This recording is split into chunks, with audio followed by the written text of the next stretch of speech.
Ladies and gentlemen, welcome back to the CSTV. I'm your host, Kathleen Egaltoto, Madam CS, and this is The Striker. Stay tuned and have it raw and real. In The Striker today, actually, we are looking at Kenya's top 2 stories. Story number 1, former Deputy President Gachagua was today attacked and his convoy actually stoned by a group of goons in apparel in Rimuru. And one could wonder actually who wanted the former deputy president hurt, who actually sent the goons, why did they do it actually in a funeral setup, and what does this one actually communicate about the 2027 politics in this particular country, and what does this then imply as far as peace is concerned in Kenya, especially when we have the current political fiasco.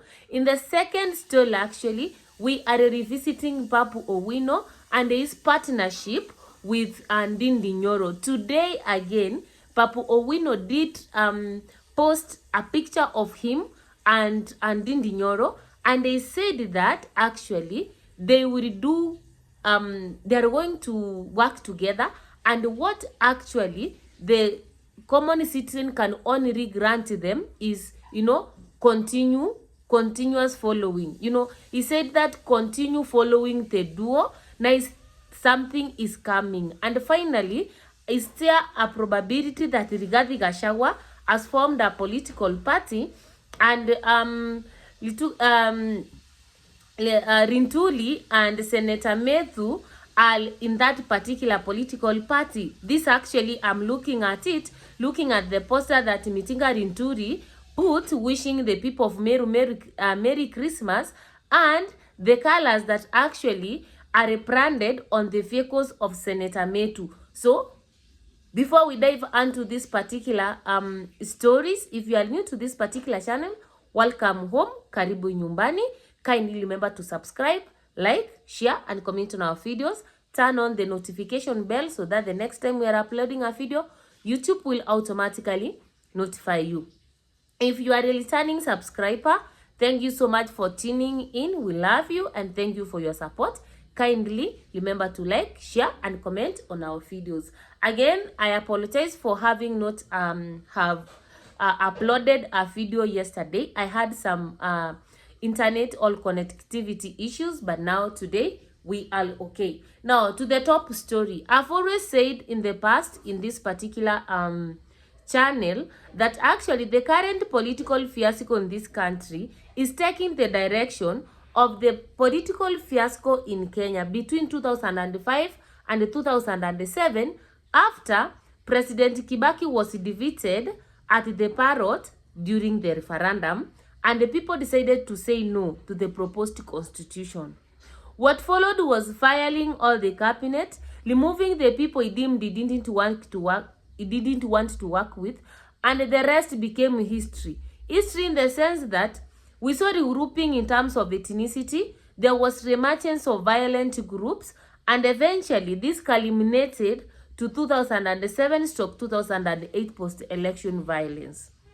Recently, we have had political fiascos that are focusing around regionalism, ethnicity, and now they are turning from not just heckling politicians in rallies, but now even to attacking the people who we deem that are not actually supposed to address us. Now today, the former deputy president Gachagua attended a burial in Rimuru. He had not even spoken, and when the former member of parliament started talking, people came from nowhere throwing the seats. They stoned the former deputy president's convoy, and people were hurt. Property worth the money was actually destroyed. The funeral turned out to be a scene of crime and a scene of fighting. The funny thing, the people throwing seats there are visible. They can be able to be seen. I do not know whether any person actually has been arrested in connection to this, because if we set a presidency of using goons to attack political opponents, then we are setting a presidency for another worse post-election violence than what we had actually in 2007/2008. I don't know what actually the former member of parliament said before the attack began, but it's also conspicuous on how some of the members, the dignitaries and the VIPs whom you could anticipate to have been in that VIP tent, I don't understand why they were not there. And I also don't understand why the deputy president's convoy was a target. Clearly, for me, it was like it's a plan. It was a planned attack. You know, somebody knew that the former deputy president was going there, and they are planned on how the attack was going to do what? To take place. And I think from where I stand, if as a country we move towards that trajectory, we are entering a very, very wrong direction, and this is likely to affect both the politicians and the non-politicians of this particular country. As a Kenyan citizen, I will not be able to clap rejoice that a certain politician has been attacked or goons have been used to fight a certain politician or to stone his car, etc. Because that stoning will transit to Withe syndrome. Today, the deputy president was stoned in Limuru. We don't know what will happen to another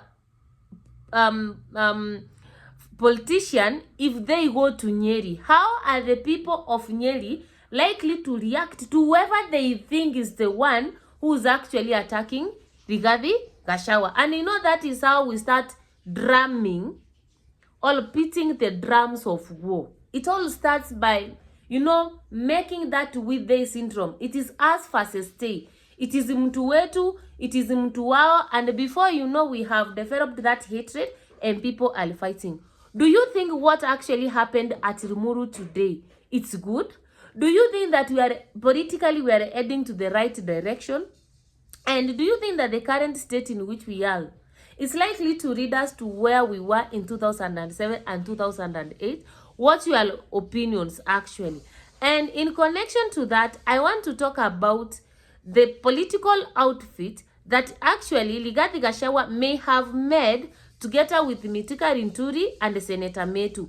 And I'm saying this because these two are very close allies actually to the former deputy president. If you look at the posters and Mituka Rinturi put wishing the people of Meru Merry Christmas, and the branding that is on the vehicles of Senator Metu, the colors are the same. Like they have the same theme, the same colors. And this could tell us one thing. There is a political outfit that has been formed. Remember last week, the former deputy president said that actually he will announce his next political move because, the people were waiting for it. So what are you going to do? So from where I stand, there's a political outfit that has been formed.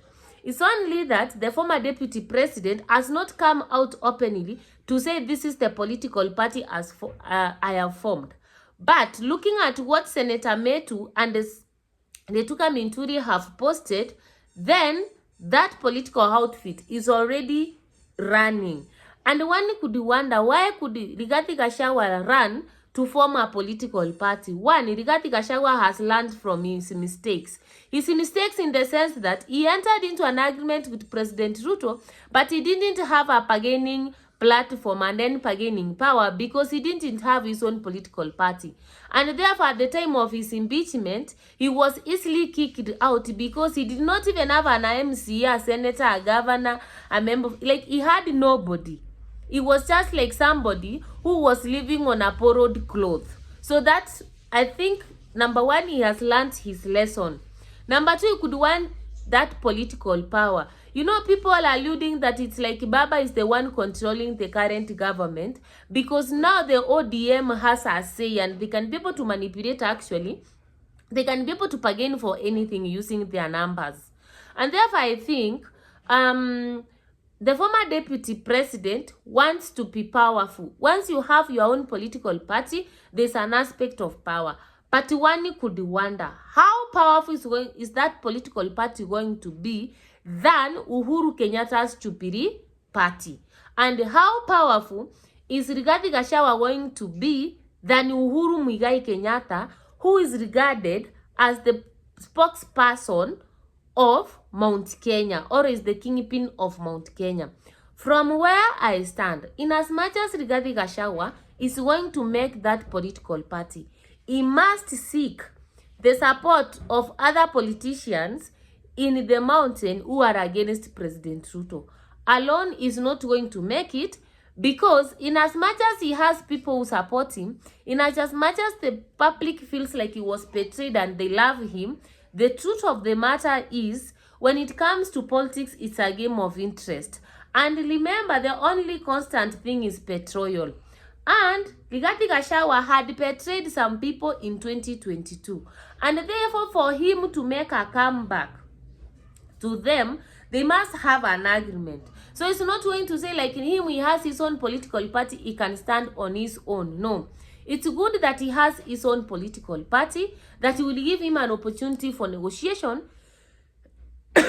Sorry. Just in case a coalition is formed. And don't forget that there are also rumors that President Ruto is trying to go back the former president, Uhuru Muigai Kenyatta. So, Rigathi Gachagua has a lot of work to do. A lot of work to do in terms of making himself politically relevant. But with the current state that as he started, like his vehicles are being attacked, how far will Rigathi Gachagua go? I don't know. Your comment actually on the comment section below. And finally, I've always spoken about Babu Owino and nyoro. And the first time I did a video about the two, I did tell you about two young parliamentarians who are running away from their masters and who are trying to resonate with the Kenyan citizen.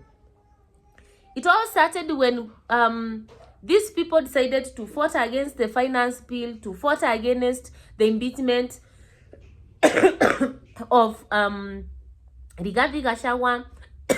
And then Babu Owino posting his photo in Facebook together with nyoro with a caption.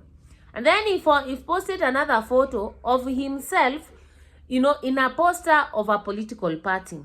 And today he posted another photo, him and nyoro. And what he said is that the people of Kenya to continue following this duo. There's something nice coming up and cooking up.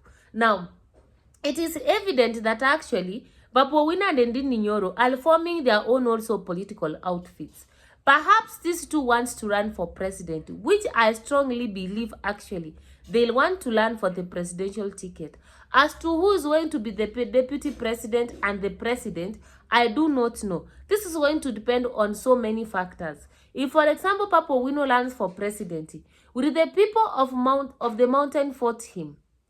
And if nyoro runs for presidency and Babu Owino as the deputy, how will the people from Western Kenya, Ruo, Nyanza, etc., the supporters of Babu Owino, will they be able to support a ticket where Babu Owino is a deputy and nyoro a president? Now, I don't know. But clearly is that the two are now moving out from their original political parties and they are finding themselves. But the question is, how will their principals react? How will Papa react to Babu Owino's actual exit?